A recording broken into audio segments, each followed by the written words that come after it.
exactly where Vaughn got it. Yeah. It's like, she's already telling me stories. Oh, when he was playing football, he got knocked out. He was laying there on the ground. I couldn't help him. The apple doesn't fall far. Right, it's so true.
Okay, I'll stop. Okay.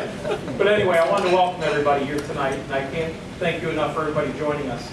But one thing I have to give credit to is because of, it's been really tough at Navistar, and it's really a serious time that we need to focus on the business. And a close friend of Navistar, the Marriott here, we've done a lot of work with, but what's more important is this gentleman actually is good friends with Vaughn through church and then the Lexus dealer. But Dan, actually, I can't thank Dan enough for this is actually on the Marriott tonight, and I want to thank Dan for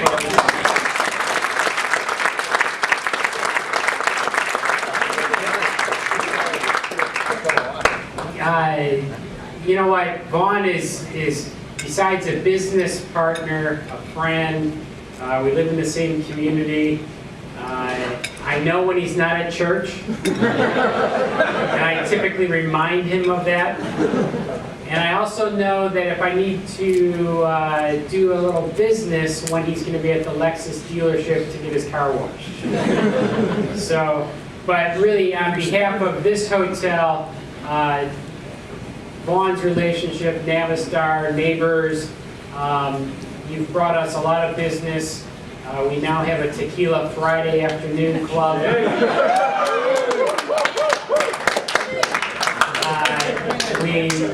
We wanted to showcase our hotel, and we wanted to make sure Vaughn went out in style. Some people have decided not to retire from Navistar because they saw this tonight.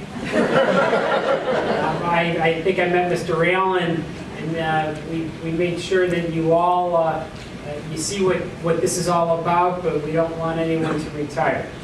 So, You made this look too much fun. that's right. This is not supposed to be fun. This is about Vaughn.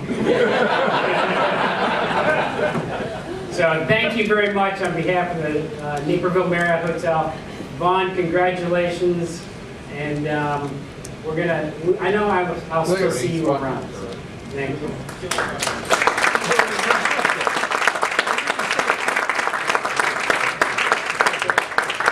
As we get this venue going, I really also want to thank everybody for coming, but most importantly, I want to introduce Jack Allen, who wanted to open up tonight. Thank you.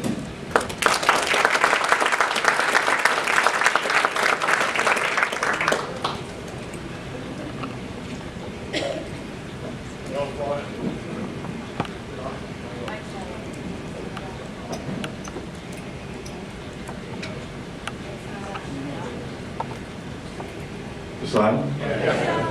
You know, Vaughn, you knew that Brian was going to suck up to you. But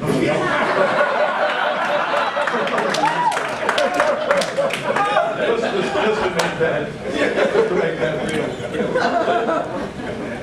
But good evening, everyone, and welcome. It's really my pleasure to have the opportunity to say a few words about Vaughn tonight. I'd certainly like to welcome his family and all the other guests here that took the time out of your schedule.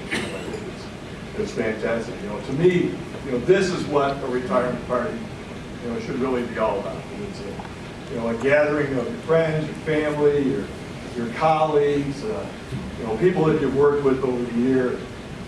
Get to do it in a banquet hall instead of a funeral home. How about that? So, Vaughn's career, there's a couple pages, right? But 41 years, think about that. 41 years with IH and Navistar. It's truly remarkable. I've had the pleasure, I've been now 32 of those 41 years. And I've known Vaughn for most of that period of time. We've touched base throughout our careers. Early on, we had the same last name. And, early on, people wanted to know if Vaughn was my older brother. But what's amazing... Oh, no, that's not true. But what's amazing when you look at the pictures of Vaughn, and he hasn't aged at all, and now people want to know if I'm his grandfather. So, I'm not gonna take you through each and every one of these positions, but I think it is important to talk about some of the highlights here. And Vaughn started as a sales trainee. Thank God he isn't in sales anymore. In the IH Agriculture Group in the Kansas City Regional Office was his first job. And he spent some time in Nebraska, came back to Kansas City as the regional service manager. A couple of other key dates here. Was 1977. Holy cow. That was a picture that was in the local newspaper in 1972, right? They hadn't changed at all. Look at that. Wow. Look at that shirt, yeah. Nice shirt.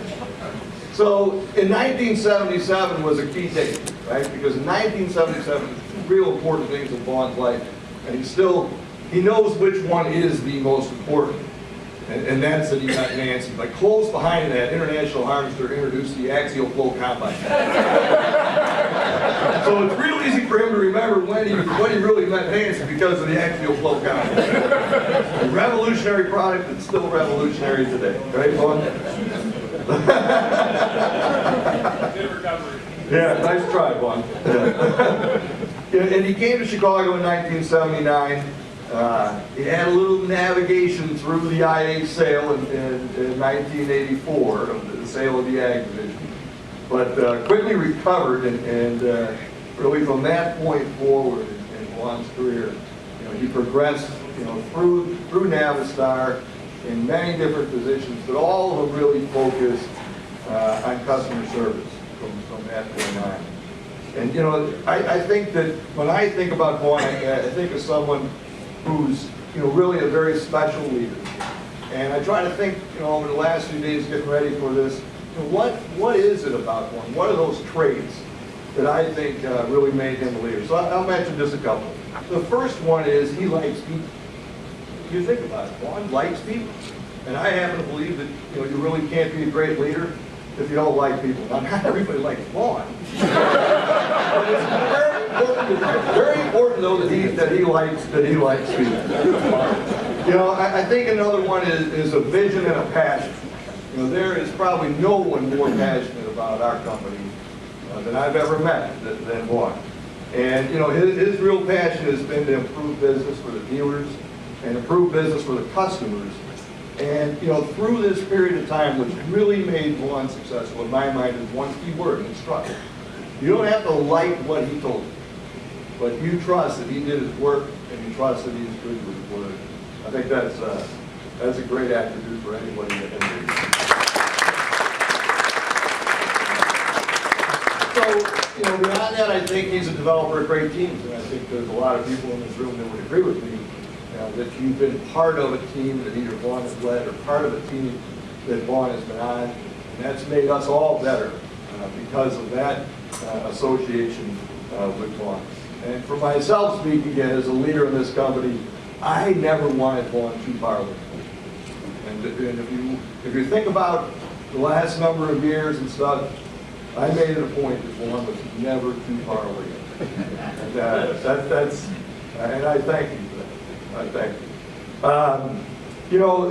One of the other things that I think is amazing, and certainly at Navistar, and I think in other companies like us too, there's not many people that get to a vice president level and have been with a company for 40 plus years who get to leave on their terms when they want.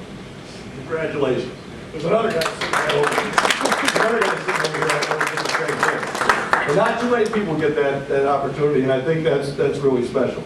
Now, what many people don't know is, I've really asked Vaughn, to do some things over the last couple of years that I know he might have rather have done from a personal standpoint, something different. But we've been through some tough times here. We're still in some tough times, as Brian said. But, I asked Vaughn to stay and help, and, his answer to me was, well, what does the company want me to do? And what more would you expect from Vaughn? So thank you very much for that, Vaughn. So, really, the real beauty of tonight is really just to be able to pay tribute to our friend. And, that's all the kind words that I'm going to say, because my next pleasure is to introduce the Goodwin Wallowing Show.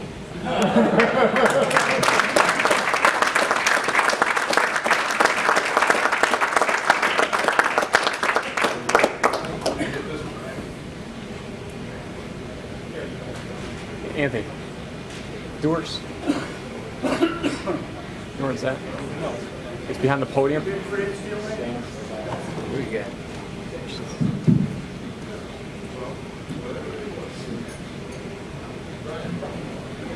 Vaughn, we'd like to invite you to come up on the stage and have a seat at the president's table, if you would.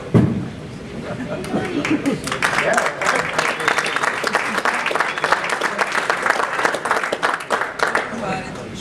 Is Foster Brooks here tonight?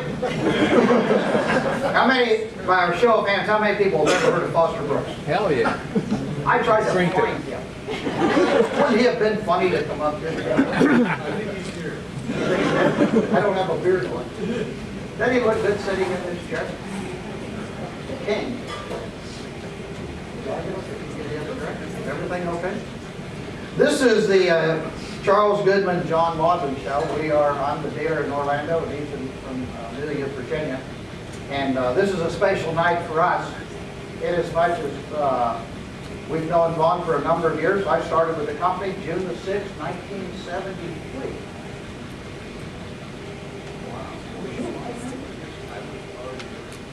That's right. You started October the 3rd, 2nd, 1972.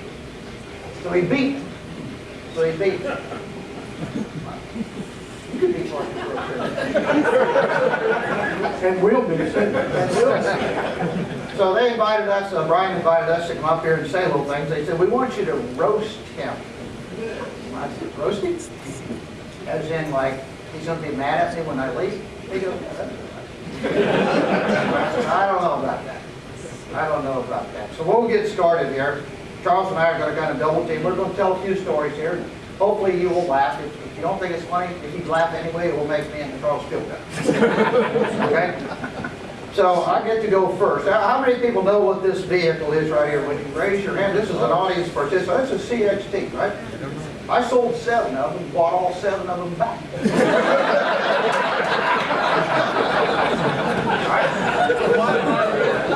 I go, here's one. I pick up the phone and dial 1, whatever his extension was, Vaughn Allen. I said, Vaughn, I'm tired of this shit.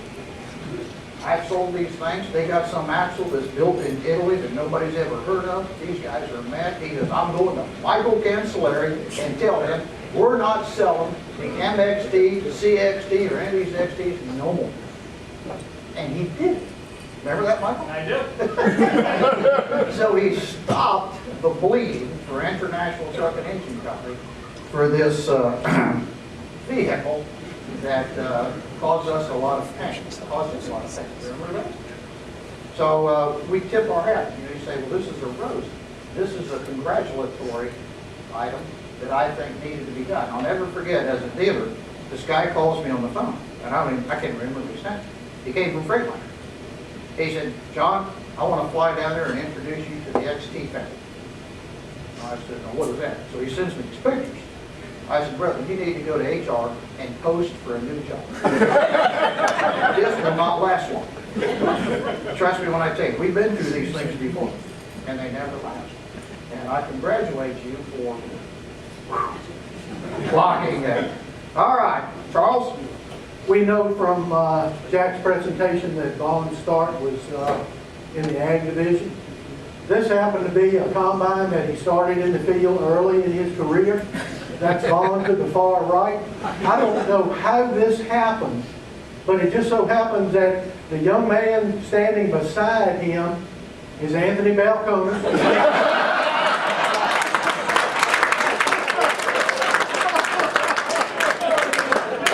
And the young man to the other side with the dog is Brian Malson.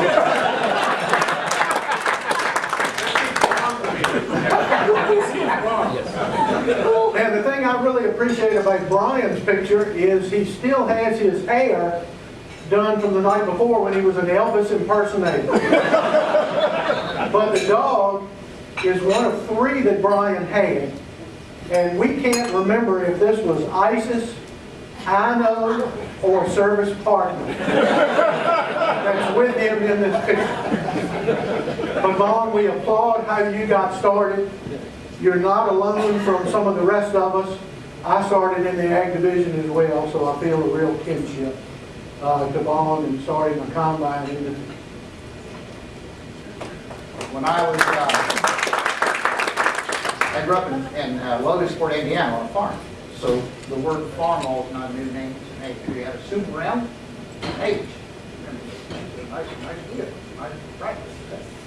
So when I was a bartender at the Summit Club in Fort Wayne, Indiana, when we had a plant there, all the international harvester people used to come up there to the Summit Club and they would drink and play gin, and I'd take all their money because they were no good at playing cards. Kennedy, Dick Branningham, Lyle Snowden, there's a whole bunch of them. And they said, John, what are you going to do when you get out of college? I'm going to work for you people. All you do is drink and play cards.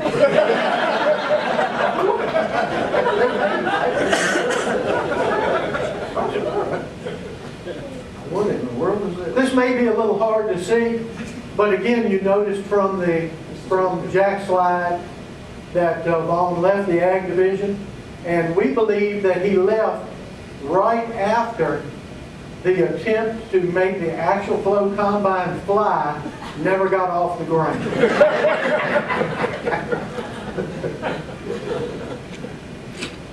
All right. Put your eyes on this one right here. Which one is Vaughn Allen? Look very closely. This is an all-star basketball team. Which one is he? He's You can't. Which one? Missing in action. 32? Yeah. 36. 0. If you can find Vaughn Allen, I will give you a CXT.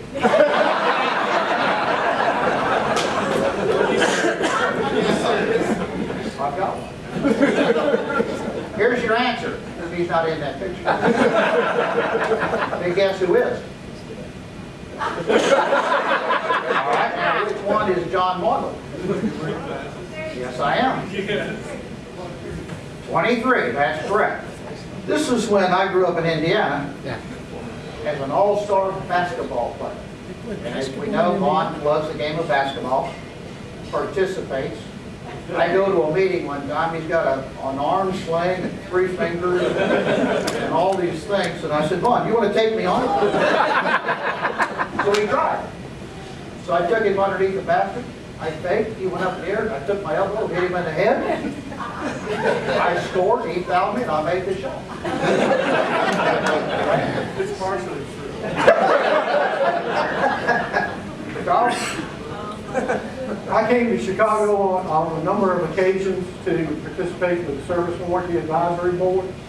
And it looked like every other time I came up, Vaughn was either bleeding, limping, or had his arm in a sling. So what he did was he started working into his basketball routine martial arts. So Anthony could not hurt him anymore.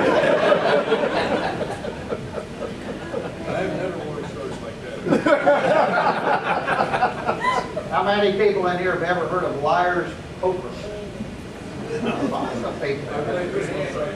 All right, what was my nickname? 5 aces. All right, if you understand the game, if you can see this, this is a bill I still have in my wallet tonight. It has 6 aces on it. Aces are the number 1. All right, so we're all playing one night in a bar, and I'm losing. So I pull out the secret $1 bill with the 6 aces. Vaughn's not going to take my money like this. So we stepped it up from $5 a hand to $10 a hand.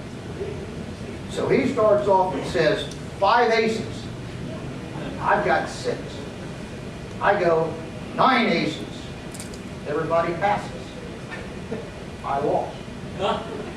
He didn't have any, and neither did anybody else. Best night of my life. That's how I get the 5 aces thing. I said, man, you still beat me out of that money. All right, who's these people? This is a team from the International Ag Division. If you'll notice the 2 guys in the front, things were just a little bit more laid back on the ag side than what we've known on the truck side. That's a good picture. Here's one. What's that? This is the first championship trophy that Vaughn's team won. That's Vaughn in the center front with the trophy. Are you serious? I'm serious. Exactly right. Now, what year was that? 1942. What's this, Charles? This is Vaughn's team playing now. You got to admit, early on, these guys didn't have the best facilities, but when International moved to Laos,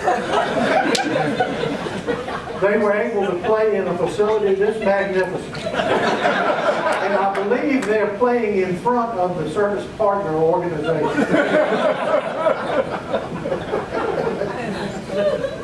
Is that not a picture from hell?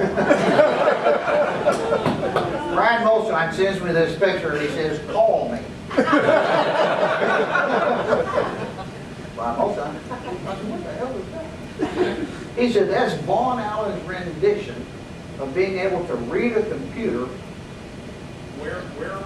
A wearable computer. If you don't think this guy's not an inventor, I mean, hold on. Have you ever in your life seen anybody like that in the truck business? We're planning on making that an auto ship every day. It is auto ship tomorrow. Okay. So let me tell you something. I got one better than that, and you'll laugh at this one. You know what this is?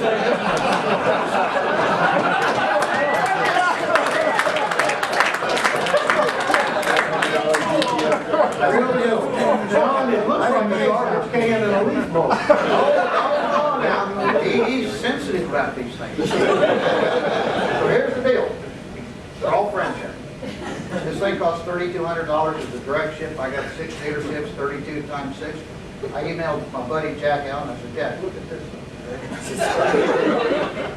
He flips it to him, doesn't say anything. He just says, hey, call John.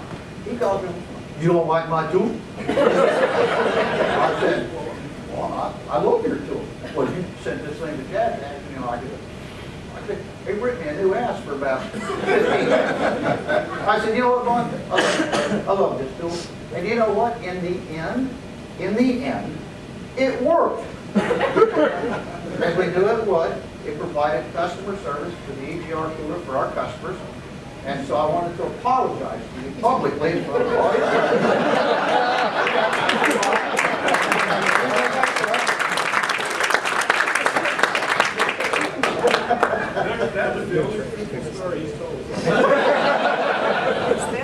All right, Charles, get a load of this. After the wild success of the EGR cooler cleaner and the incredible receptiveness from the dealer organization for that tool, Vaughn, right after that, instructed Woodridge to work on this shoe concept.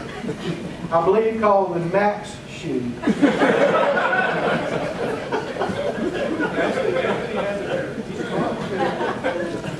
Jump over tall buildings with a single man.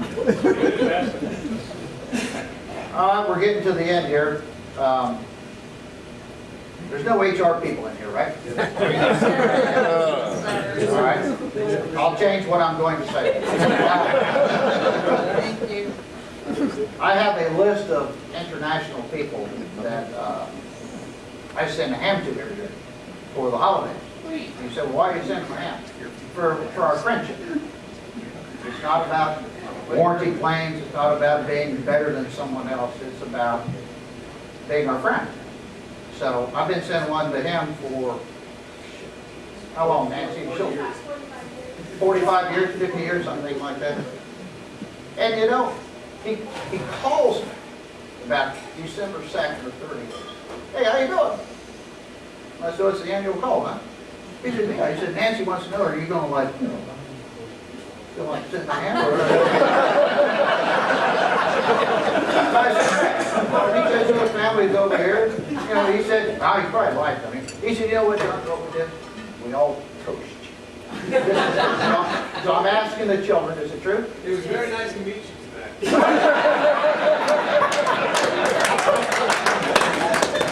So, this comes from John Maudlin, not Maudlin International, and it is less than $25. He doesn't have to take credit on his expenses. I work for the company. I know how this came to play. So tonight I'm here to announce that until I don't have $25, the Allens will receive their Christmas salary.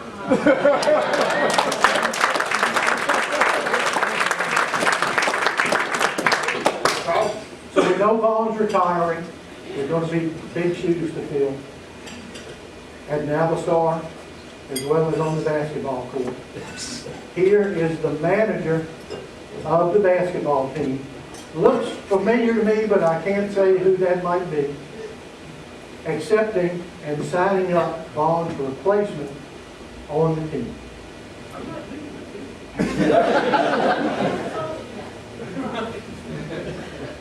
But in all seriousness, while this picture is posted, Vaughn, we appreciate everything you've done for the dealers, for your industry and our industry, for our brand.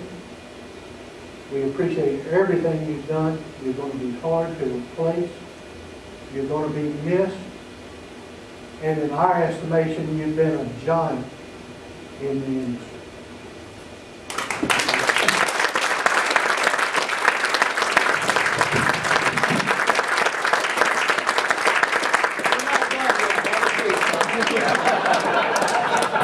This is chapter 2. You ever see Vaughn when he gets old? That's what happens to service people, buddy. Just get ready, Mike Goodman. This is what you're going to look like in 20 years. Halfway there. Vaughn, just so you'll know that this is from John and I, and we didn't get too terribly sappy just now. We hope, in all honesty, that you'll be able to enjoy a cigar every now and then. Don't worry about shaving every day. Wear your Bulls jersey around the house, but don't be a stranger to anyone. One of the things that I got from Matt Crump I thought was interesting, you'll get a kick out of it. You know, what does he like and dislike in life? And I'm not going to read them all. So I grew up in Indiana on a farm. He grew up in Kansas. And one of the things he likes clear brush. And you know what? I'm a clean-up man myself. My wife, she puts more shit in our garage than I do. I want to take everything in the garage and throw it in the garage. That's the way he is. Is he a clean freak at home? No. Like I said, he doesn't like to clean brush. Here's what I found interesting. He likes to cuss. Is that true? That is accurate? I mean, the expressions, son of a gun, or it could be another word here. I don't know if I can't read it that. Son of a, and a dumb beat. Like that word? Gosh almighty, I saw on here too many times that he loves his recliner. He likes his recliner? He loves his recliner. He likes his yard. Wants to be the greenest grass in the neighborhood. He wants yard of the month. Out there with scissors. That makes sense. He likes telling stories about the McCormick family for people that grew up with International Harvester, which are some of us in this audience tonight. Guys, that's an old story. Old story.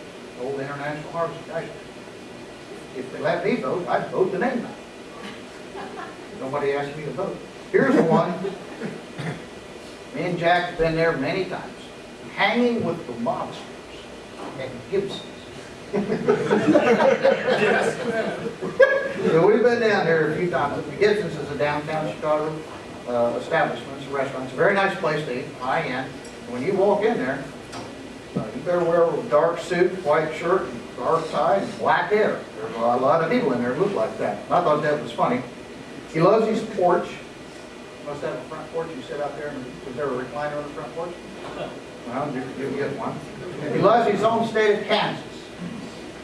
Home state of Kansas. He loves Nebraska football, and earlier today I was going to wear it, but I decided to get dressed up. I had on my Alabama. I was going to try to talk him into changing from the N to the A. I don't think I could sell that. What do you think? No.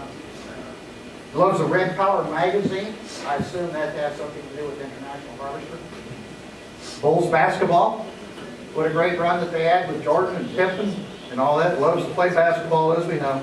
Now here's one I found interesting. Culvers. How many people have ever heard of a Culvers? How many Culvers are in Florida? Right. Now watch this. If you say the word breaded tenderloin in Florida, they think you have bubonic plague. If you go to Culver's and get a breaded tenderloin, that's a great sandwich for a Midwesterner, right? Not that I'd ever give up my dealership for a Culver's, but they started in Wisconsin. They have 354 stores, and they're only south to Nashville. Not that I've looked at their website. You never know. He likes tequila, pork chops, pecan pie. His sister, Mitzi? Right there, that's your, you must be a great cook, huh? He goes, all of it. So whatever you're cooking. He loves Hall & Oates, the song International Harvester by Craig Morgan. I made it up. Van Halen and the Beastie Boys, Steely Dan, the Johnny Carson theme song, George Jones. Would you like for me to sing your old rockin' chair for you? We don't have time. John Wayne movies with True Grit, It's a Wonderful Life, Clarence Words of Wisdom. No man is a failure who has friends. That's pretty good. Okay? Loves the movie Hangover. How many people seen The Hangover? Were you the guy in the trumpet? Woo! He loves Everybody Loves Raymond on TV, The Andy Griffith Show, and Superman. Remember there was Superman 50 shows? He loves those. Let me tell you what he don't like. Fancy beer, which means he cannot drink with Dave Johansen. When I go drink with Johansen, he orders beers you never heard of before, and he drinks that. I mean, I've never heard of this stuff that he drinks. He doesn't like people slamming his car door. I think I've done that. He slammed his door one time. I had several warranty claims tonight. He don't want anybody paying. He don't want to pay anybody to take trees off his yard. I guess he's going to do it himself. Okay, what are you mad at us? They don't like horses.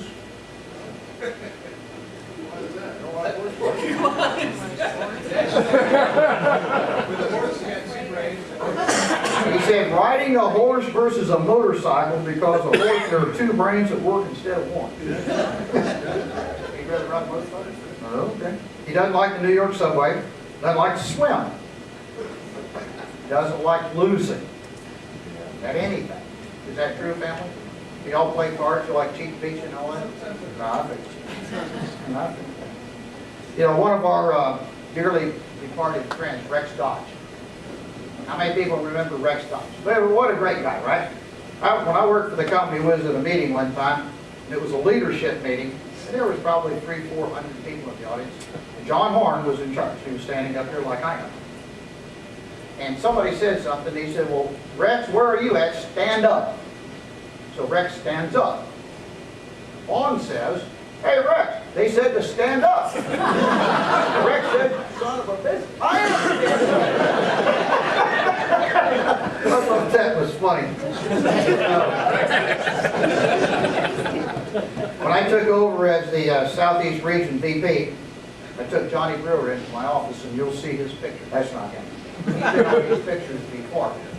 And I was signing expense reports. And I told Brewer, I said, now listen, the service people are going to stay where the sales people stay. Jimmy Lord right now, $1.49 for breakfast, he's going to break the rules. We can't have that anymore. And Brewer said, well, we can't. He said, the service people stay at Red Roof Inns. We eat $7.50 for dinner, $4.50 for lunch, and $1.50 for 2 biscuits for breakfast. I said, you can't do that. You got to run the curve. You can't do that. So he called Vaughn.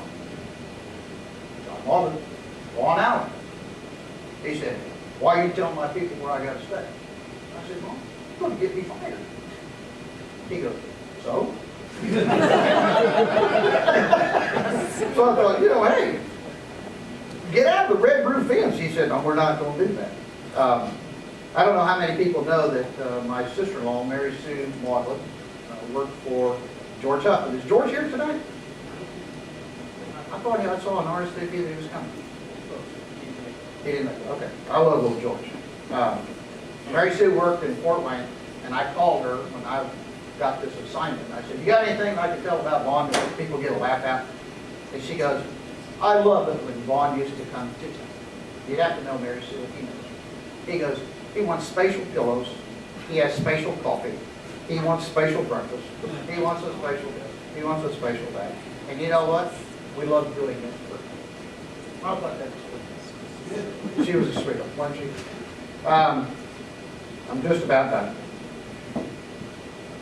I used to call Vaughn, I do call Vaughn. You know, he's a psychiatrist. For sanity checks, as a dealer. I call him up after Mike Goodman would tell me, we're not doing that. And I said, you know, Mike, I don't think that's right. So I called him. I said, Vaughn, what do you think? Well, we talked about this, and after a while, he said, you know what, John? Because I said, I'm calling you for a sanity check. He said, I think you're doing nuts. I said, think I'm going to yeah, I said, you have a nice day. Thank you very much. In summary, I'd like to just say that Vaughn always wanted to win. He challenged his peers and dealers internally, too. He challenged our suppliers to do the right thing. And his status was, we got to get her done. He used to tell me, this is a tough business. And you need tough people to conduct tough business. And he used to ask me, he said, are you tough? Yes, sir, I'm tough. And he said, well, so remember that? He said, I'm tough. I said, okay. He found quick solutions to everyday problems. And one of the things I always loved about it is if I called him and I had a problem, you know what he'd do? In 3 days he'd call. He'd say, hey, somebody do something? As a matter of fact, he did. So his follow-up skills were unparalleled in the industry. He always smiles as he does tonight. Now, one of the things I've always wondered about service people is, trust me, there's tough times right now. How do they smile all the time? And he smiles all the time. He does. So with that, look at this picture. Is that not a great picture? The toast, I'd like for everybody to grab their drink. Please stand. I'm going to propose a toast to the tireless efforts of Vaughn Allen, to the customers, to the dealers, and to his employees for a successful career.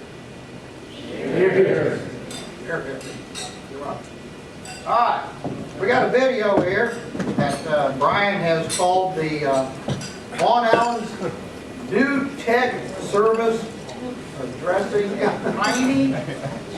Tiny Few Issues. Okay? So we'll roll this video.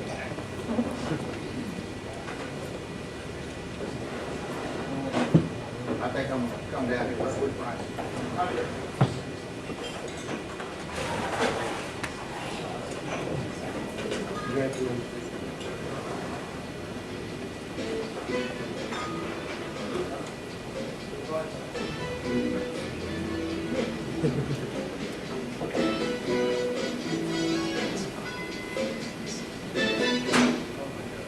Is this a familiar scene? There are truck dealerships everywhere, almost every day. This driver works for a medium-sized general trucking company. He has just arrived at his international dealer with a transmission problem. Seems that the international 9-speed of his new truck has locked in gear. Fortunately, that's the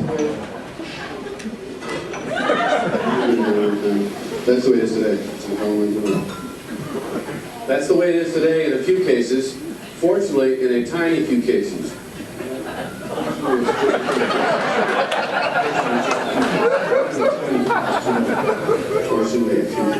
Fortunately, in a few cases. It's just a few cases. That's the way it is today in a few cases. Fortunately, it's just a few cases.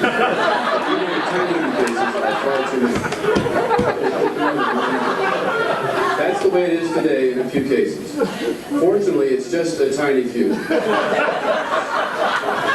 have plenty of room to improve those communications.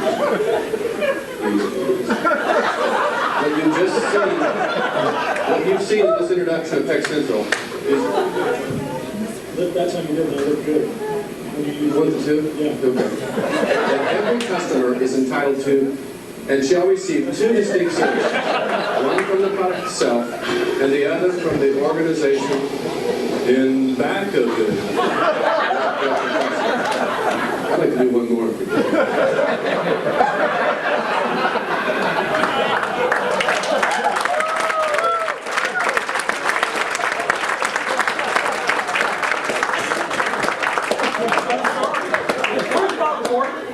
Bob Ford, where are you? Bob went, the last day Bob worked for Navistar, he gave me that video. Right? Do you remember that? And I thank you for showing it. Bob Ford gave it to me, and I remembered this video. I knew it was special to you, and it was special to him, so I put it in my desk drawer waiting. And I didn't really want to wait for this day, but I knew this would happen. And I didn't have gray hair then. Thank you, Bob. You're welcome.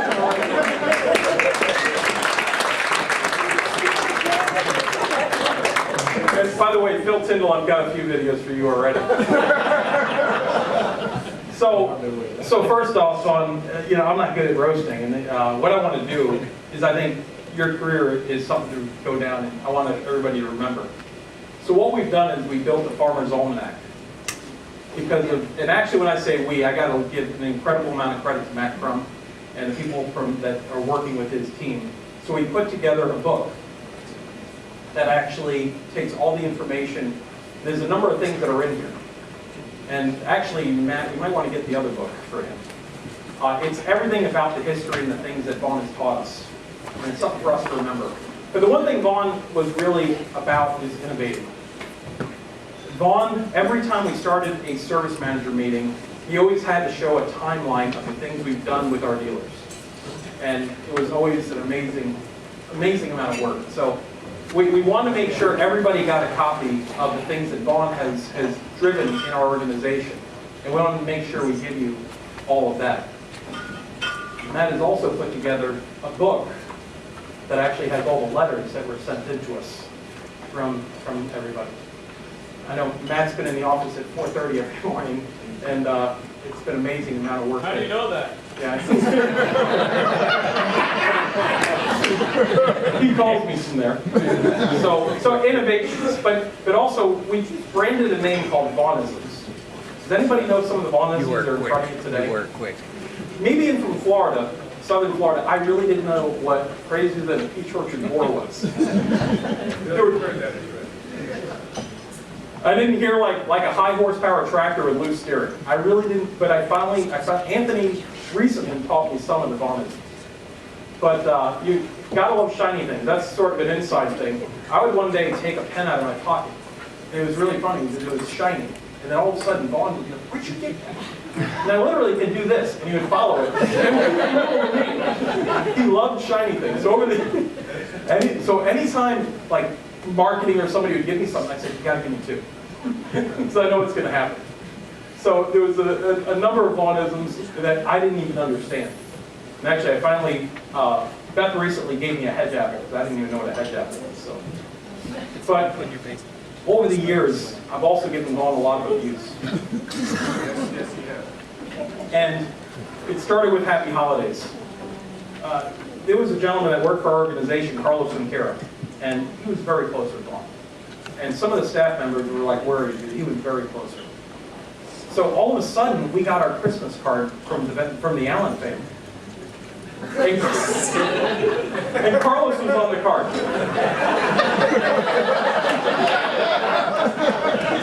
I'm telling you what, I heard 3 other staff members call me within an hour.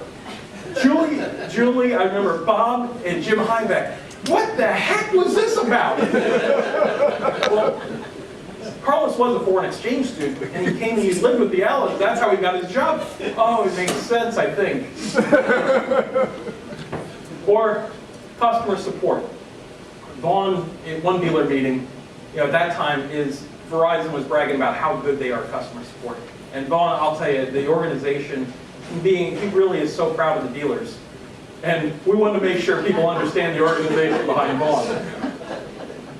Or then, this was, I might get in trouble with Michael tonight, Michael Cancelleri. There was an executive that gave Michael an award in our lobby, and it was a statue of Michael for hitting an incredible year. He had an incredible year that year with a parts plant. Vaughn came back, he's like, "Geez, Brian, we've done really good in the service," and I think he was jealous. And so I talked to Archie Masakati, and Archie's like, "I can handle it." So what does he do? He gets Mount Rushmore recarved with Vaughn.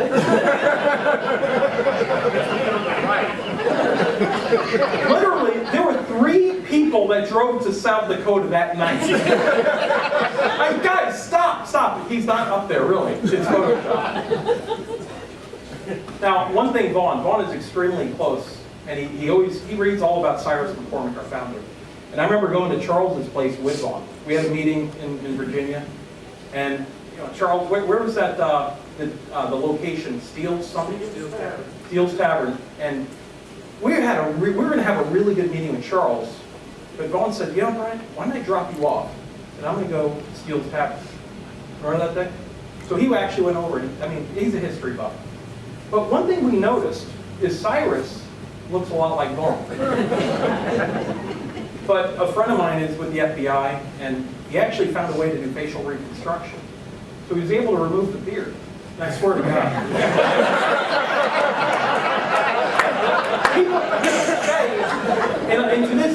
I still makes think, sense now, doesn't it? when you talk about, I mean, Vaughn can quote every line from Cyrus, and we put it on the repair advocate team. And some of this, the language is not even right. It's the organization in back of it, right? And Vaughn, I'm like, is that the right way? That's the way Cyrus wanted it, right? So, the Presidential Award. This was tough. I actually thought I was going to be arrested with this one. What happened is Vaughn this year won the J.D. Power Award again. And we had a really tough year. I think it was 2004. And what happened is George Bush sent a letter, and he was so excited. I couldn't tell him that it was actually Photoshop. And actually, I sent this to Vaughn, and he was like so excited, but it was actually just Photoshop. I called my mother, So I was congratulating him on the achievement. He thought this was a presidential thing with the J.D. Power Award. He had this up on the wall, and I'm like, God, I'm waiting for the Secret Service to arrest him.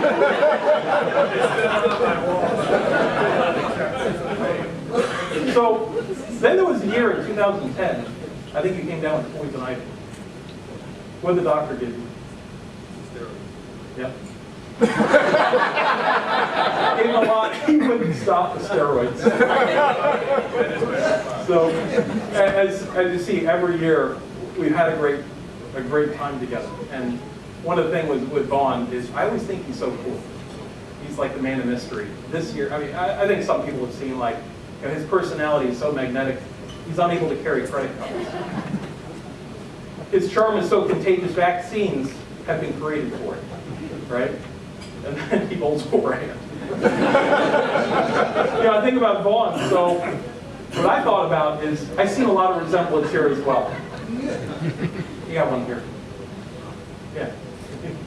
So what happened is we actually thought we'd create our own for you. I'm telling you, I expect you in a couple of years.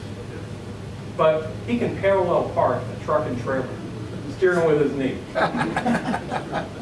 Or if he was a certain general, no American would ever die. Or most babies say the first words in 11 months. Vaughn said in 4 days, customer. Yeah. And then J.D. Power works really hard to win the V.W. Allen Award. I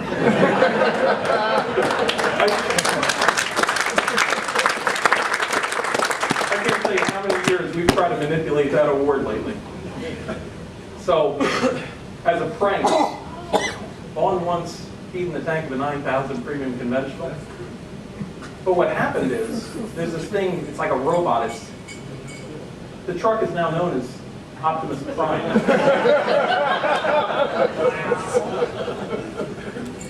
So there was also a lot of fun memories. We had a team building event one day. And I don't know who's going to get fired for this one, but you're done. One day, Jack asked Vaughn to go to a Hawks game with the team. Jack said, hey, we got a team building event. We're going to take some people. We got Deacon Core and all these other people, or whoever was there. I didn't want to mention names. And Vaughn was like, I really don't want to go with them. So he said no politely. Okay. So he said, hey, Vaughn, let's go to the game tonight. We had a rough week. And Vaughn's like, let's go. Oh, wait, I told Jack I can't go. When we pulled up in front of the house, Vaughn comes out with a mask. He says, I can't let Jack know I'm here. Jack, do you remember what happened? First person I saw when I walked in. The very first, and I was like, shit. 20,000 people. First we were in a bar. We don't do that much. But also, Vaughn's been an entertainer over the years. There was one diamond club where somebody talked him into being the backup singer. Another addition to the Village People. I think it was not Photoshopped. Mary was there. Mary Dolan's like, I remember that trip. And then also, Vaughn has been very good as an ambassador for international relations. I could never get him out of Mexico. Vaughn also has a lot of class in fashion. That was Columbia, by the way. I wonder why you want to go back to Berkeley. But Vaughn, he's always really cool all the time. But it really rubs off on everybody.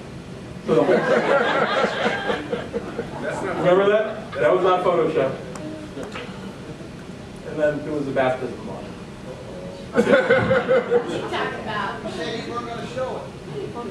Well, Vaughn said I'd be fired. So Vaughn, there's the evidence. That's it. I'm not going to show anybody. There was one picture I made, and Vaughn said, "You show anybody that picture, you're fired." No, you did not. But Well, thanks for giving me a glossy, Brian. oh, Nancy wants it. So this year, I really, after all these years working for Vaughn, it's been about 18 years now. I've been working with him. And earlier this year, I said, let's do a trip together. I really wanted one last trip. And my brother called it, it's going to be epic. I said, my brother Doug, he's a little bit crazy. Vaughn and my brother Doug became the wolf pack of two. But we went down to Miami to spend some time together. And we were able to get some of the team down there. And we had a really good time down there. And it was incredible. You know, that was a great time that I can't forget. And then also what I wanted to do, actually Anthony and the staff put this together. Today Navistar posted, actually that's the ad rotator on the left-hand side announcing your retirement. It's out. And then there was an I Know article created to memorialize you in Navistar. That'll stay as I Know 250072. That starts with your start with the career to the end of the career, showing your timeline. So anybody that searches Hedge Apple, what was the other words again? There's some words that if you said those words in I Know, this letter is coming up. Like Anthony, we can't use that word. So, but we wanted to make sure that this is the first time we've ever done it. But we think that there's nobody more deserving.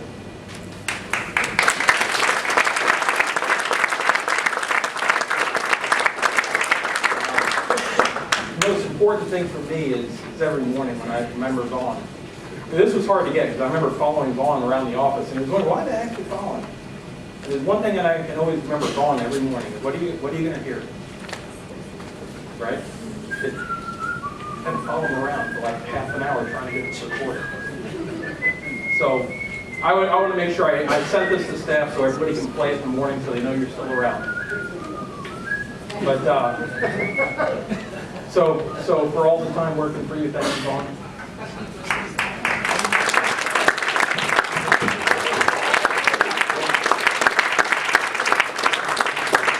One other thing the staff wanted to do is for Nancy for putting up with us. There's a lot of Tequila Fridays that we've done. Well, they're not done. That's right.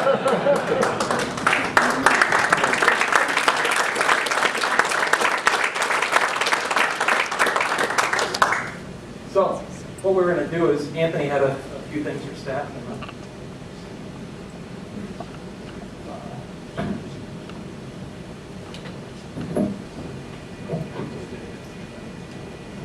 We stopped doing that.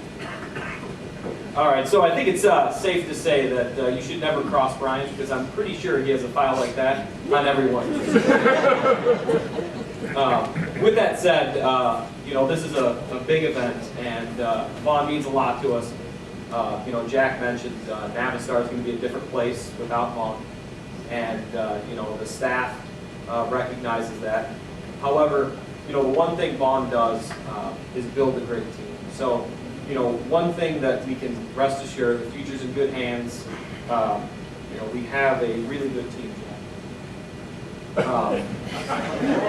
This was not the picture that was supposed to be up there. The tattoos came off, little reconstructive surgery, not a bad deal. This is more of the high school dance shop, but regardless, we're in good shape. So if the staff could come up and present Vaughn with some gifts.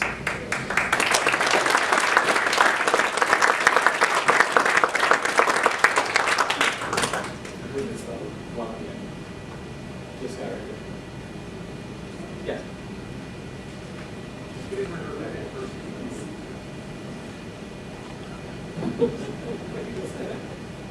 We're comfortable.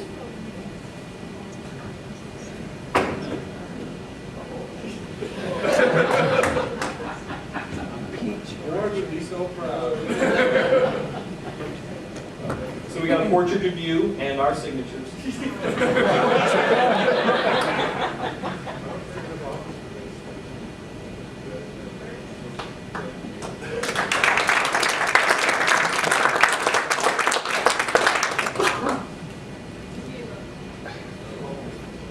Christmas ham. It is under $25.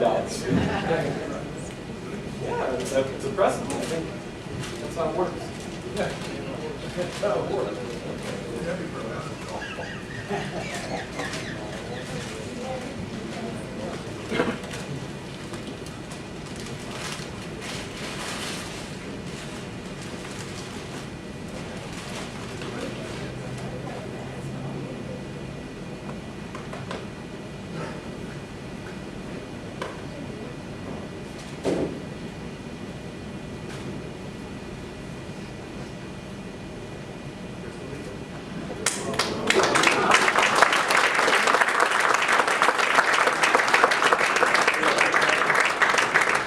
Ford always wanted one of these.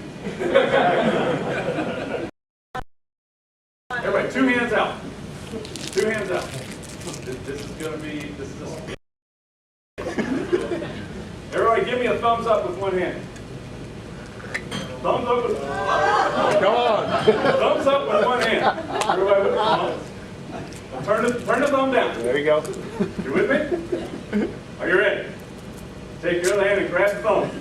Grab the thumb tight. Yeah. Pull the thumb and sprinkle. There you go. Oh, that looks good. One more time.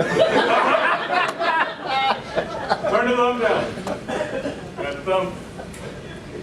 Pull the thumb and sprinkle. Now look to your left and to your right. You realize what you just did. You've all just learned the universal sign language for diarrhea. You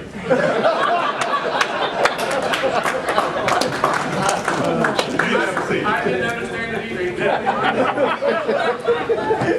So now we can get into the slides. All right.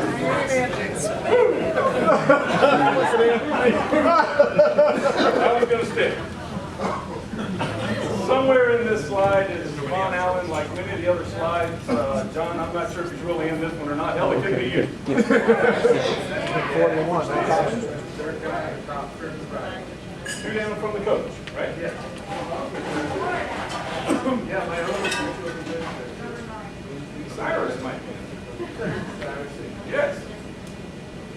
So this is a, I know it's a rough-looking bunch, and if I could have the basketball team, the members that are here tonight, they can start making their way to the front here. We'll make this quick. I think this is okay.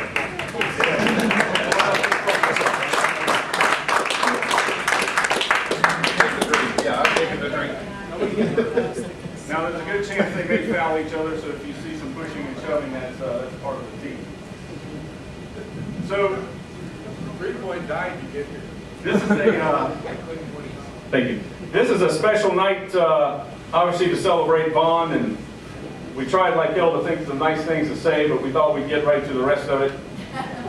We have folks here, and in true story, how many years? 3? 4 years ago, God bless, and we're thankful you're here. On the basketball court, this young man passed away on the court. Cardiac arrest right here. And here today to confirm the story. And I think the gist of it is that he was unfortunately falling down and going out. All we recall is Vaughn leaping to give him mouth to mouth. And I think the story goes, the last thing that the 3-point Ron said was, no!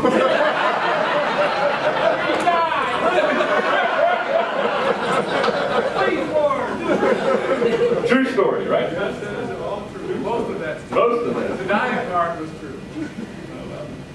So the story goes. So anyway, this is our crew. Vaughn, has been something special. There's a couple other things.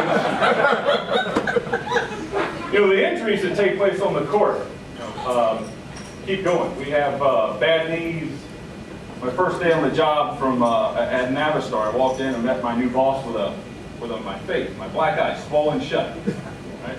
6 stitches in my face, and since you've seen pictures of Vaughn with cuts and bruises, and I'm sure these guys, they won't walk away too easy. Everyone's got a limit, right? But we enjoy it, we love it. And this is fresh off of the couch right after the sign language episode we did. Okay, take it in, take it in. And so you've seen this already, so this is a good sign of really what happens out there. And I think on behalf of the basketball team, the guys, and you're a wonderful individual. It's been great to know you, and I can't wait. And we have about 8 hours until I get to give you a good stiff elbow. 6:30, here we come. But on behalf of the group, thank you very much. And one last thing, we'd like to present to you. Steve, if you could. Vaughn, we've got something a little special to present to you here.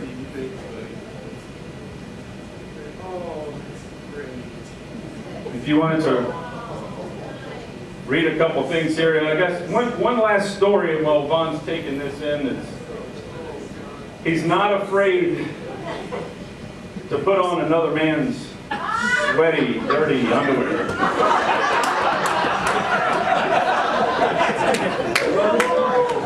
True story, as we're all trying. True story. You guys all know it. It was not my underwear. It was not his. We did hear a loud squeal as we were all leaving the locker room to go to the office. He was running back into the shower. So let me tell the story. I get out of the shower. I go over to the bag. I thought it was my bag. I was stark naked. I just come out of the shower. I pulled out what I thought were my underwear. I put them on. It wasn't my underwear. And the underwear were not dry. I took them up faster than green lightning and showered for the next 45 years. But they were formed. Who showed up? Who showed up while you were doing all this? Oh yeah, the guy that hadn't seen the guy hadn't been seen since. It's an awkward moment 3 days a week, every week. Guys, thank you. Vaughn, thank you.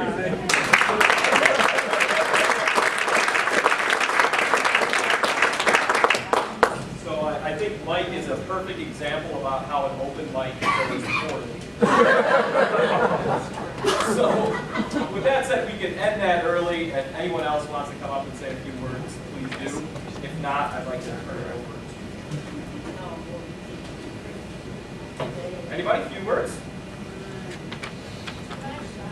It's your last shot. All right, Trip. All right, Trip, you're up.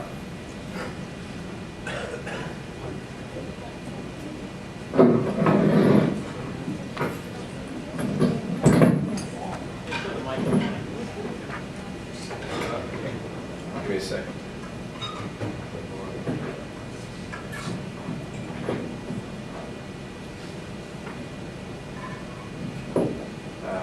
Where I got this?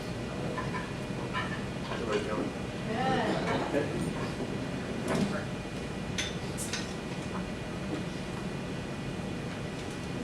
My name's Trip. All right. Good evening. I'm Vaughn Jr. I think some of you know me as Trip. This is my dad. I got the rather large task of representing his family this evening, which is a good job to have. Before I get started, well, actually, first thing, I need to say thanks. I was talking to Brian earlier. We've been working for the last few weeks putting some of this together. We were trying to decide how we would thank people and which names do we. I'm not allowed to say any of his names because there's too many to thank, and I won't get all right. So that's Brian. But I can't. I need to say Brian's name because for the last, I don't know how many years, Brian Mulshine has been, a huge part of our family. Well, it's not like he was there at Thanksgiving.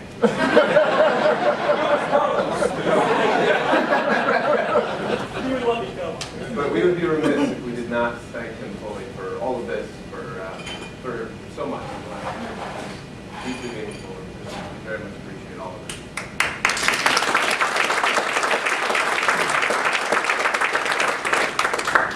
So there are more than just the normal lounge. Brother Brad, PJ, of course, my mom Nancy.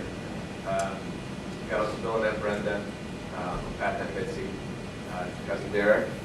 How we doing? And of course, Grandma. They went all the way. They came all the way up from well, not everybody, but most of them came from Kansas. Before I get started, though, I want to welcome Uncle Bill and Grandma to the stage to tell a couple of stories.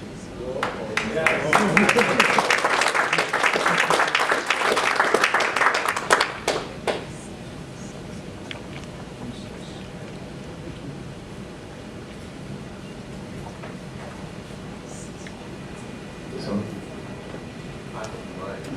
I'll hold it for you. I told him I'm loud enough, I didn't think I needed a mic. But I want to tell you about Vaughn when he was born. I have 5 children, and he was different than any of them. That's not that funny. I think so, because he would not leave me.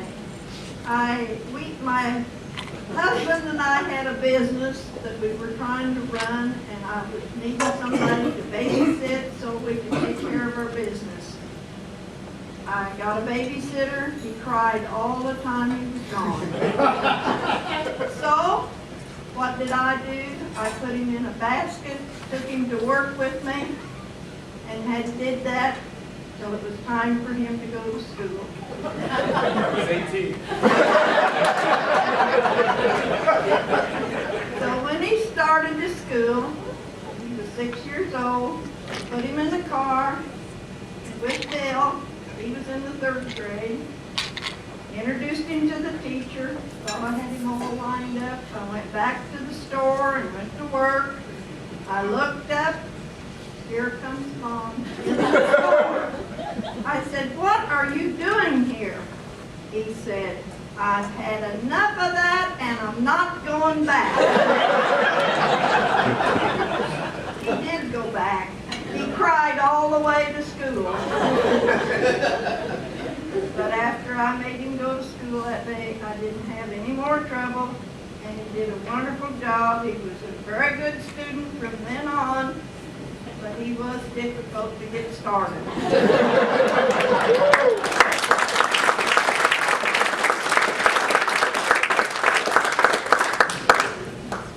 Well, just to elaborate a little bit about Bobby's story, his progression in life.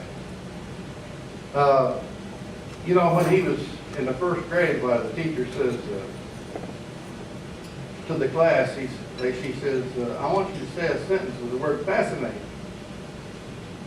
Well, Bobby had his little international cap on. He's waving up in the air, you know, taking the hat for the teacher to see him. She was too embarrassed to ask him, you know, to talk because she's afraid to embarrass her. So she asked a little girl, and she says, "I was fascinated to see the Chiefs play ball last weekend." And she said, "Well, that's good, but it's not fascinating. The word's fascinating."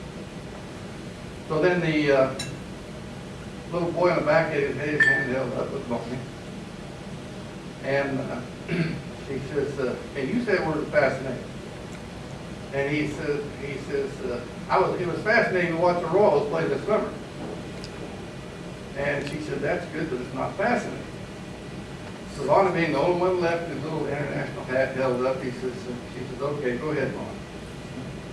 And he said, "I have an aunt that's so fat that she has 10 buttons on her blouse and can only fascinate."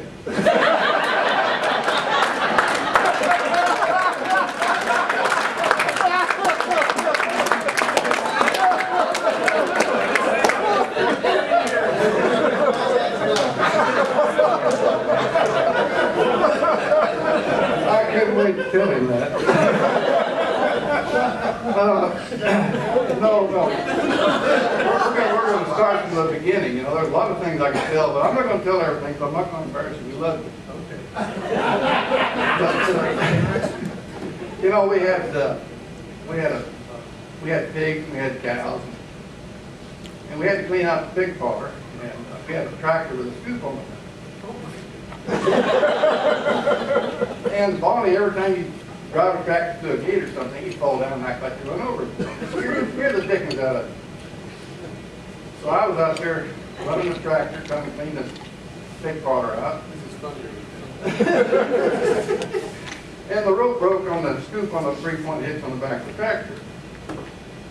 So I said, Bonnie, you tripped it for me.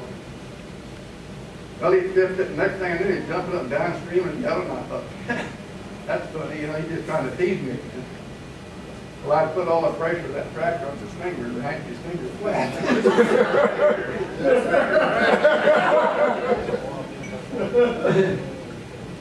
But, you know, he got even, he learned to sing by milking cows.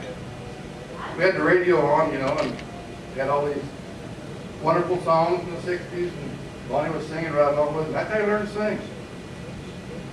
So anyway, I could use to wrestle him and my little brother together. I could get them both at the same time, and I could beat them both. But he got even with me. He was getting my little brother got me down one day and put a milker on my nose. That was funny. But one of the highlights, I think, was he went with me down to Field Bottom one time to load some cows up. And we had the stock racks on the old truck. And backed up to the chute. One old cow wouldn't go in. And I got mad. I got so mad I couldn't hardly see straight. So I got a tube cord and I swung at that old cow and hit old body right in the head. He says, Bill, I'll never help your cows again. He never has either.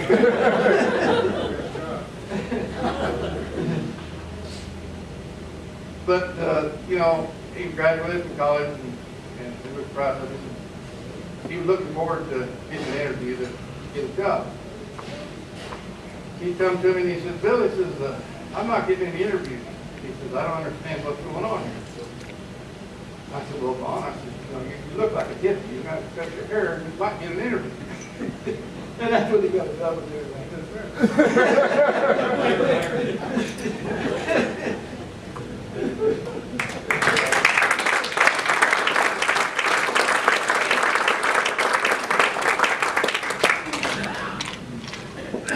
All right. Can you hear me okay? All right. Well, once again, I want to say thank you to everybody in this room on behalf of the family. Thank you for being such an important part of my dad's life. Thank you for taking him off of our hands. I think a lot of you know he requires a lot of attention. I don't think we would have made it on our own. As far as pure entertainment value, there's no way I can top the folks that have spoken here tonight. So instead, I'm going to try and share with you an observation that I've made about my dad. And hopefully that will tell you something about all of us and maybe even something about this company. Most interesting thoughts come from a contradiction, or what at first looks like a contradiction. So I started with this one. I've never known anyone to love their work more than my dad does, and yet I've never seen him unable to set it down at the end of the day. This has always baffled me, particularly in my own affairs, and my own place in the world. But I think in writing this speech, I figured it out. As we've seen tonight, to my dad, there is no nobler way of life than that of the American farmer. It's not just a caricature or a party thing. This is the ideal that underpins his entire life. I know him the way that his son does, the way probably a few people in this room do. I know how he reacts when he doesn't know the answers, but he really needed to anyway.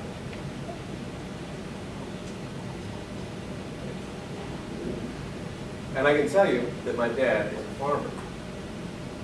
American farming culture is different than the rest of the world, in that it was born on the frontier. This meant that in addition to being a difficult pursuit, it was a dangerous one that required an incredible amount of work, but the work was just the beginning. On the frontier, where you were not just cultivating and maintaining the land, you also need patience, creativity, and almost impossible perspective. You had to solve problems, invent things, look out for the people around you every single day, not just to succeed, but to survive. Being a farmer on the frontier plains required everything you had. You your body, your mind, your soul, and by the way, your family, because no man on this earth can perform on his own. My dad's dad, Ward, was a great man in every sense of the word, including physical stature. Ward was an oak tree. When I was a kid, and I heard stories about John Henry, in my mind I saw Grandpa Ward. He was an extraordinarily kind, honest, decent man. Definitely not somebody that you want to piss off. So one fall afternoon in, I don't know, 1966, I'm going to get a lot of these details wrong, but I couldn't ask because I know which one was. With rain clouds looming overhead, one of the boys are out trying to get hay put up. They're tense, they're working like they're killing snakes. Because if that hay gets rained on, it's ruined. Dad's running the fort. He's lifting bales to the back of the truck. Rushing, he catches the fork on the back of the truck bed and bends it completely backward, rendering the fork useless. He reacts as any teenager would. He freaks out. Because without that fork, they're going to lose all that hay. God knows what Ward's going to do about it. So Ward walks over. Dad's shouting in full panic. I busted the fork. We're dead. What the hell do we do now? Ward looks at the bent fork. And he looks up, thinks for a second. Killing my delivery.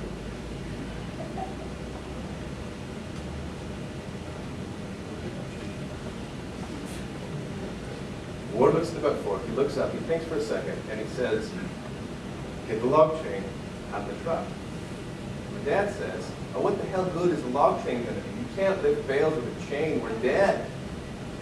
Ward gives him that, don't make me tell you again, and he says, Bonnie, go get the log chain. So Dad clams up, he runs, he gets the log chain. He brings it to Ward.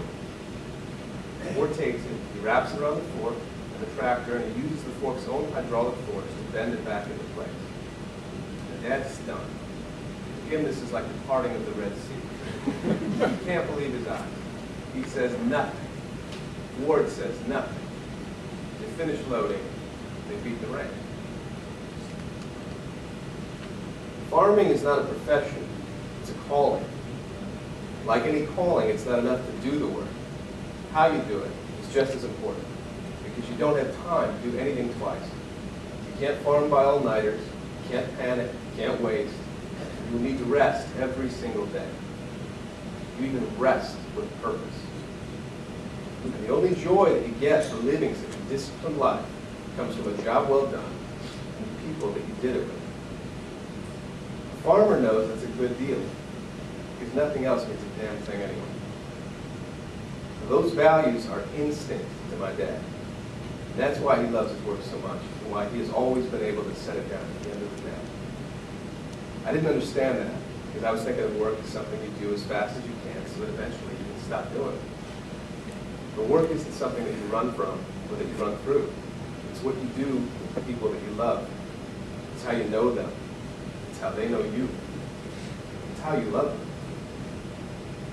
Yes, my dad is a farmer, and I'll prove it to you another way. When you love life, work, and people the way a farmer does, you don't need much else. Farmers are good at being happy with the things that they have. So here's a list of things I love. John, you stole my thunder here. It's okay, we're going to get through it. Here's a list of my dad's likes, dislikes, compiled by his closest friends and family. I swear I didn't write this, you're going to know, because you heard some of them. Clearing brush, 3 coffee and car washes. No way. Okay, that's Dad. That would have been a better backdrop for speed. 35 cents a bale. 35 cents a bale. Falling asleep in a reclined position. I mean, you've heard of farmers' tans. Have you heard of farmers tanning? Your tans with socks on.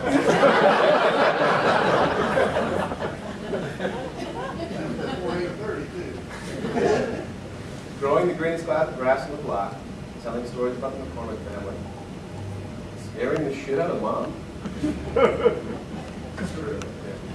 State of Kansas, porch, basketball, pound pie, Johnny Carson, John Wayne. It's a Wonderful Life. Varmint removal. This is a photo my dad took of a raccoon that he killed. The basketball is there so you can see how big the raccoon was. There is a picture, we couldn't find it. There's a picture where he poses the raccoon carcass next to my sister, who's 4 years older.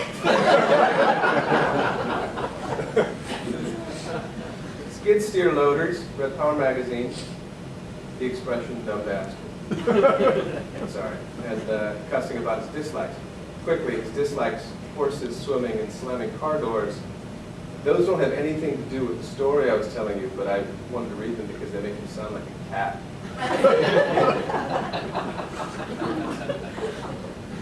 So, with that, ladies and gentlemen, I am enormously proud to present to you my dad, the farmer, the one and only Vaughn Allen Sr.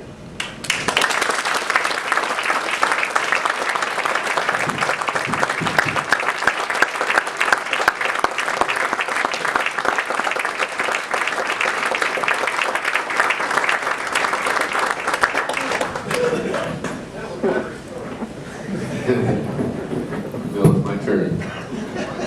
I got a few stories about you that's on this.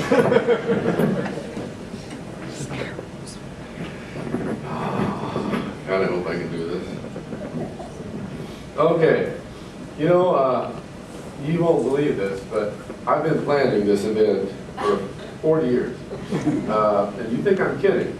But my job, my first job in the field was as territory in northeast Nebraska. You saw some of the pictures tonight. At that time, I attended a retirement of a zone manager for the same 20 dealers that I supported as a TSM. And the dealers, they chipped in and bought this guy. His name was Al Kinsella, a new Impala. There was a manure spreader filled with popcorn, literally, at this party. It was awesome. It was a party. I thought, God, someday I want a manure spreader at my party full of popcorn.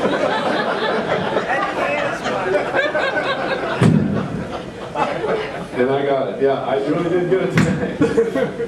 So to all of you here tonight, thank you. And thank you to Al Kinsella. He was the man that retired 40 years ago in Norfolk, Nebraska, that gave me the inspiration to finish it. This great company. I'd like to introduce my family, my wonderful wife, Nancy. She's over here. As was pointed out earlier, I met Nancy at the introduction of the Axial Combine in Kansas City in 1977. I can connect everything in my life to a product introduction. And you'll find that's weird, but that's just the way I am. That night, I had all the dealers in with me, my buddies, and they wanted to go downtown. And Nancy happened to be out that night. We bumped into each other and started dancing, and we've been dancing ever since. Now, that's not the And, just a little bit of side notes, right? He's not quite telling the What was it he said? No, I don't even know. What was it he said? We bumped into each other and started dancing? Wasn't it something like that? Yes. Well, let me tell you what actually happened. I'm a little embarrassed now. He's walking down the street with two other guys. They're in suits.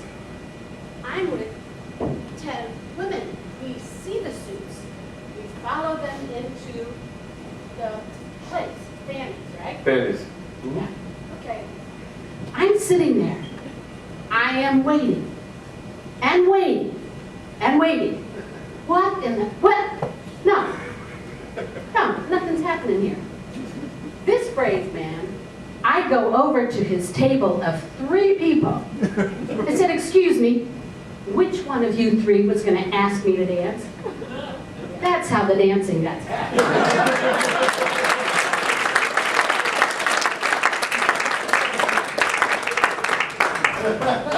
Okay. You can just chip in whenever you feel it. And I'd like to introduce my mother. This is my mother. She's been with me, as you can tell, for my entire life. And as you can tell, whose spirit has been with me from my beginning. I mean, and you only need to talk to her to see that whatever I am, that's where it came from. My dad, today is my dad's birthday. And he passed in 2004. By the way, 2004 was the year we introduced the i313, which was another really bad memory for me. That was the 466 that we had to And that's where Anthony started working on all the uptime programs that we had for that engine, and we are still having them today. My sister Mitzi and Pat. Mitzi makes the most awesome pies. She keeps my spirits up because when Nancy's traveling with her sister or the kids, Mitzi feeds me. And you don't realize, but that's very important for me. And my oldest brother Bill, and his wife Brenda. And yes, to all my guys that know me and have heard all the stories about Bill, he's the one attached to all those stories. The turtle, the 57 Ford convertible, and there's more I've told you that I can't bring up here tonight. And I have a brother Jim and a sister Sherry who couldn't be here because it's harvest in Kansas, so they're busy. Next, I'd like to thank all my bosses, and I can truly say I've never had a bad boss. I've never had a bad boss at IH or Navistar, and it's really hard to believe, but they were all great people. Each of which set an example for me. They all taught me something. I picked up something from every one of them. I just want to highlight some of the more interesting ones. Rex Dodge was one of the nicest, most fun and decent men, John knows him very well, that I've ever known. And as you know, he passed away recently. Bob Ford is in the back of the room. Bob had similar qualities of Rex and was with me all the way from January of '88 when I started with the truck division. Always a friend and always an advisor. And next was Wayne Kruziak. Wayne taught me, I learned patience from Wayne. And, you know, if you don't know me, I'm not a very patient man. But there's times when you have to be patient. He forced me to think, slow down, always assume the best in others, and you'll get as much as you give when you do that. He's a very honorable man. And next was Dave Johansson. Dave isn't here tonight. Dave was an interesting and influential leader. But my greatest learning from Dave, and those of you that know him can relate to this, he said, always dress nice, wear a good suit, press shirt, look smart. Even if you're not the smartest guy in the room, many will think you are. And then came Jack. Jack is one of the quickest studies I ever met. I've seen him probe data, question the background on a proposal better than anyone I've ever known. He's a master strategist. He really is. He never takes anything for granted. What seems obvious to some is not obvious to Jack. He's always willing to push for new and smarter approaches. He's a pragmatist to the 9th degree, which is really the McCormick principle. What he and Troy can do for our company will be amazing, and we need it. And last, Phil Tyndall. Phil's in the middle back there. Phil is taking over as head coach for this team that you'll hear me talk about in a minute. A more honest and decent man you'll never meet. He's been so kind to me to make my transition so easy. So thank you for that, Phil. And to my administration, admin, Beth, she's in the back. She's been so helpful to me and a joy to be around. Thank you, Beth, for all you've done for me. And now let me say a little bit about the Service Advisory Board. They're in the room with me tonight. We met today. And I've gotten to know and respect more dealers, and we've solved more issues together than Obama and the Republicans ever could. And let me just say, the differences are almost as dramatic. And we talk about things that we don't agree about. But we get through them, and we get through them in an honorable way. But I give credit to some really good men. I mean, truly good men. Charles, Ryan, Lyle, ML, Bruce Rosenquist, on. And the most recent, Shelby Howard. Shelby couldn't be here tonight. But I want to thank all those dealers that made my job so easy. And to Mary Dolan. Mary has been with me nurturing the board since they started in 1990. And even before that in the 80s with IH. We share IH roots. So thank you, Mary, for all you've done for me. And then he closed with some words about my team. A few weeks ago, a person at the office stopped me in the hall, and he asked me, he said, what are you the most proud of that you had a part in the last 4 years? What made you the proudest? He said, is it ISIS? Is it Easy Tech? Is it the Park Sports Center? Is it CSC? Town hall calls? What was it? And I thought about it for a few minutes. I said, you know what? All those things were great, and I had great memories about their development. It was fun to do it. But the thing I feel best about is not what I did or what happened in those 40 years. It's what's about to happen with the team I'm leaving. What they will do is certain and will be profound. Before I tell you about them, let me tell you about the last 5 years. We've been working in a world more frenetic, with more difficult demands than I've ever seen in my life. Even worse than that rain that came with that, we were trying to put that hay up.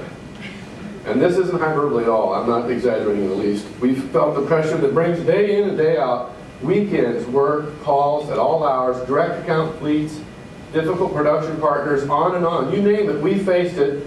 And through it all, we've persevered, developed new and creative solutions, and saved businesses that weaker teams would have lost. Let me tell you about these leaders, and I'll do it alphabetically. First, Anthony Balcones. Well, he's been here the least amount of time, and he's the youngest. He's also now you graduates, I'm a little prejudiced about that.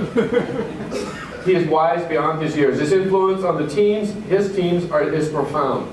They immensely respect him. Customers love him, executives love him. His partner, Victor, in a good way. Victor is equally respected and influential, but he has the challenge of influencing engineers and executives. Victor does incredibly well with executives. He struggles with engineers, as we all do. They're hard to influence. They're tough guys to break. But Victor also shares the farmer roots with me. He grew up there. He's also a carny. He can't help it. Then there's John Finning. John Finning is here. John Finning grew up in the service department. He was in Cincinnati and Miami. He worked for Rick Teen for a long time. He knows all aspects of the business. He's deeply ingrained in our business, fixed operations. He knows them inside down. He created the Product Support Center. It's a place that's a breeding ground for productivity, innovation, and income-producing ideas. Just to give an example, for the next year's budget, we have enough money to fund the people. We don't have any money to fund any programs or tools. John's going to bring in probably $10 million of income. You leaders, close your ears. For the things that we do that drives value to the company. So it's a big deal. It's never happened before. Now I want to talk about Mark Ryder. Mark is an engineer. He's a financial wizard. He's an MBA. And most of all, he's a spirited leader. Like the others, he's respected above, below, and beside him. Everyone knows and respects Mark. And last is Chintan Sobirwala. Do you notice how well I pronounced that? Huh? He's from Texas, as you can tell from his last name. He's our newest leader. He brings a totally new perspective to parts inventory management, on-site access, and what he's done to fill rates for campaigns. We met today, and this is, Mary reminded me, I think it's the 23rd year of our advisory boards. Today we are 100% fill rate on campaigns and warranty parts. 100%. Now, for me, that was a dream like a few years ago. We thought it was impossible, but it's been done, and it's had an amazing effect on our business. Now, the last person I want to talk about has been talked about tonight, Brian. Now, I want to point out, Brian sees things. Brian sees things not in a bad way. He sees things that others cannot see. He saw a door in this building, a door big enough to drive the truck through. The door wasn't there, but after he talked to Dan Gustafson, the general manager, a door was made big enough to drive a truck through. And we have major events here. We've had them for years now, and they're more professional with less expense than ever. And the effect it's had on our channel and our dealers and the people that we deal with day in and out is profound. He saw Anthony, and he took steps to hire him. He saw John, and he tricked John into coming to work for us. And there's more. He conceived the connected vehicle program, and for you non-Navistar people, you don't know what that means, but it's an amazing thing. He dreamed about it. And the next generation concepts that will take us to new places we've never been. Brian has been with me the longest. I don't know why, but his contributions are endless. So for all of that, Brian, I thank you. And Jackie, I'm sorry for his sleepless nights and the late evenings, because I know you're going to have more. It's not over. He's still doing it. So anyhow, that's my story. And I'd be lying if I said I'm not a little nervous about being gone from this company. And I don't know what the future holds for me and Nancy. But if it's half as good as my time here at the company has been, we'll be okay. Cyrus McCormick did not love this company any more than me. And that's a tribute to everyone in this room. Thank you and God bless.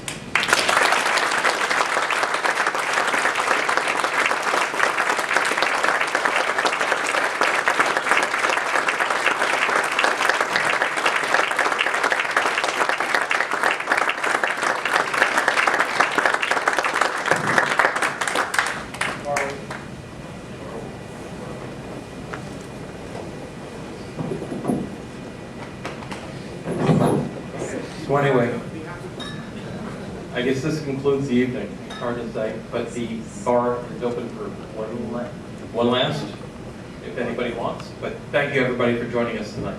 Thank you.